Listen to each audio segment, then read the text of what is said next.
नाज़िन Diplo खां Badin वींदड़ main road मरम्मत न थियण करे तबाह थी वियो आहे, जे सबब हादसा रोज़ जो मामूल बणियल आहिनि।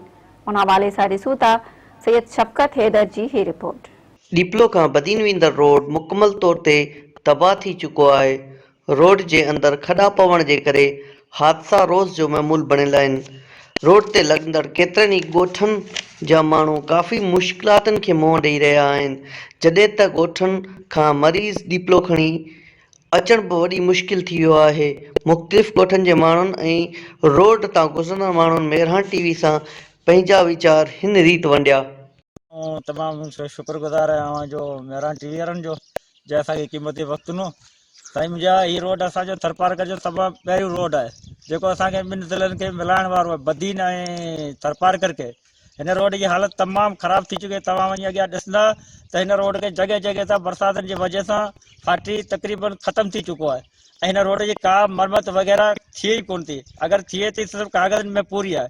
हीउ रोड जेको आहे तक़रीबन मोहतरमा बेनज़ीर भुट्टो जो तोहफ़ो आहे, जेको तव्हां वञी ॾिसंदो जॻह जॻह तां बरसातनि में जेको ॿोॾि जे वजह सां लटाइणो हो उहो बि टुटी ख़तमु थी चुको आहे ऐं का मरम्मत वग़ैरह न थी आहे। ऐं असां तव्हांखे आला अख़्तियारनि खे ॾिसी थरपारकर खे ऐं असांजे मौजूदु MP MNA खे पुरज़ोर अपील कंदासीं त ड्राई महिरबानी असांजे हिन देरीना मसइले खे हल कयो वञे ऐं हितां असां अव्हांजा शुक्रगुज़ार रहंदासीं। रोड तमाम अली बंदर खां वठी डिप्लो ताईं रोड तमाम टुटल है। रोड की हालत तमाम ख़राब है। माण्हुनि खे आमद के हवाले से तमाम तकलीफ़ महसूस थिए थी। 2008 खां वठी कंहिं क़िस्म जी मरम्मत कोन कई वई है। जेके बि तव्हांजा नुमाइंदा आहिनि सिर्फ़ु ॻाल्हियूं करे हलिया था वञनि, कंहिं बि कमु कोन कयो आहे। सिर्फ़ु बार बार ग़ुलामी में कमु करायो हो, तंहिंखां पोइ कंहिं बि कमु कोन कयो आहे। हिन रोड जी हालत तमामु ख़राब है। महिरबानी गुज़ारिश था कयूं त असांखे रोड ठाराए ॾिनो वञे। ये रोड बदीन खां डिप्लो ताईं तमामु ख़राब ऐं टुटी चुको आहे।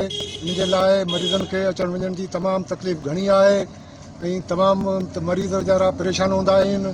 उन जे लाइ तव्हांखे गुज़ारिश कयूं था त महिरबानी करे असांखे रोड ई ठाराए ॾिनो वञे ऐं साहब ग़ुलाम नबी जे वक़्त में तमामु कमु सुठा हलिया आहिनि। सभु जेको आहे 2 नंबर जो कमु पियो हले। हितां असां 24 कलाक हितां असांजी गस आहे, हितां रोज़ अचण वञण आहे ऐं हितां कुदरती असां वटि अस्पताल बि उतां खां मरीज़ रेफर कंदा आहिनि डिप्लो, तो डिप्ले वारा बि चवंदा आहिनि हितां खणी हैदराबाद। हाणे डिप्ले ताईं बि पुॼी सघे एतिरो रोड में को कम ई कोन थियो। रोड सॼो ख़राबु लॻो पियो। डिप्ले ताईं बि नथो पुॼी सघे त हैदराबाद किथे माण्हू पुॼी सघंदो या।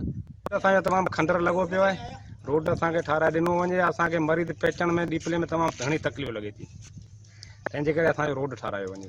इन्हनि हितां जे चूंडियल नुमाइंदनि वज़ीर आला सिंध सैयद मुराद अली शाह ऐं ॿियनि वस वारनि खां अपील कई आहे त असांखे ही रोड जल्द खां जल्द ठाराए ॾिनो वञे त जीअं असां काफ़ी मुश्किलातुनि खां बची सघूं। कैमरामैन नजफ़ फ़कीर सां गॾु सैयद शफ़क़त हैदर, मेहरान टीवी, डिप्लो।